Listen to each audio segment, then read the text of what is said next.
Hello, lords and ladies fans, and welcome to another edition of the Chris Monfiletto Show here on the Kenyon Sports Connection. To my left, head coach of the Lords football team, Chris Monfiletto. And coach, last week a little bit of a disappointing setback against Wabash College, a 48-7 loss. But through the first quarter and a half of play, you really kept it competitive with the Little Giants. What was the difference when you saw the tide start to turn?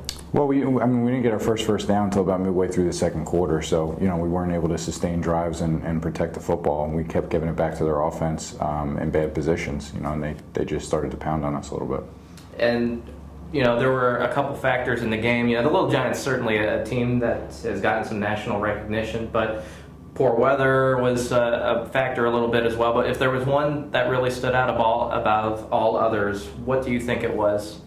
Well, the weather wasn't a factor. There's really no excuse. I mean, we didn't execute offensively. There were a couple third downs where we dropped a pass or we didn't make an easy throw, and we couldn't run the football. And that was the issue in the game. Defensively, we didn't get aligned on a couple plays that resulted in really big runs. So, there's a lot to learn from, a lot to get better with from the film this weekend. Were there any highlights? Did anybody stand out in their play, even though maybe in the box score it wasn't reflected? Well, we didn't turn the ball over, which was good, and we didn't give up a big play on special teams, which were two things that we were really concerned about going into the game because of the speed of their defense and the fact that they've scored in almost every game on special teams. So we wanted to limit them in those two facets of the game, and we were able to do that.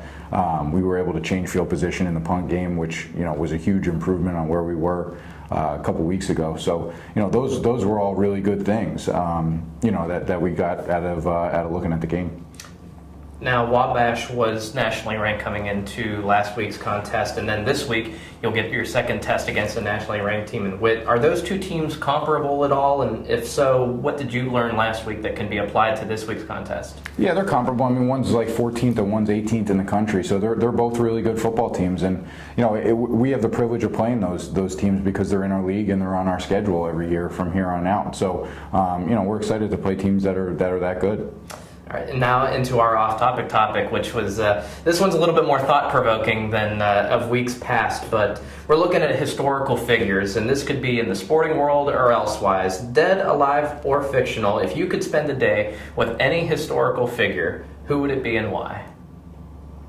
The most significant historical figure that comes to mind for me is Chris Farley. So I think I'd like to spend a day in a van down by the river with Chris Farley. That would be the guy. And I guess that just kind of takes the next question right out from under me. What would you do with them? I mean, so it's going to be a van down by the river, huh? Chris Farley, I think we'd eat. We'd go to a nice restaurant and eat. That's probably what we would do. He seems pretty good at that. You're going to be breaking any tables, falling through any? Motivational speaking lessons.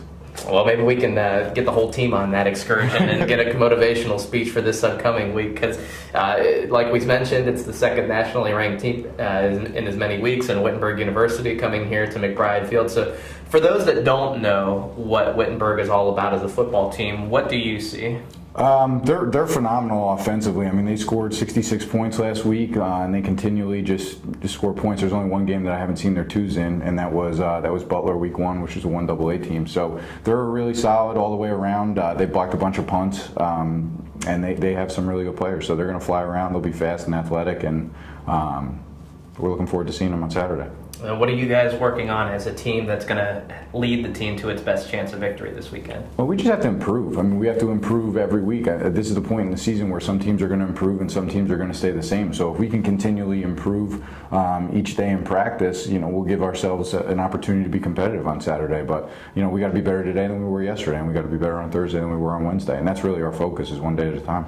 Well, we're hoping for some good weather and a good result. It's going to be an action-packed weekend here at Kenyon College on Saturday. Of course, the presidential inauguration will be beginning at 12 noon, and that will be taking place on Tone Track. So if you're in the area, come on down. You'll get to see the inauguration of Kenyon College's 19th president in Mr. Sean Decatur. And if you have any thoughts on that, you can also go to Twitter or Facebook with hashtag Welcome Decatur, which is trending now on Twitter and Facebook. And while we're talking hashtags, Hashtag Go KC Lords and hashtag Go KC Ladies as you follow all of your Lords and Ladies teams this athletic season. This weekend, Saturday, McBride Field, 2 p.m., Wittenberg University versus your Kenyon Lords. Hope to see you there. For Coach Chris Monfiletto, I'm Ryan Gasser of the Kenyon Sports Connection. Thanks for watching. Hashtag thank you.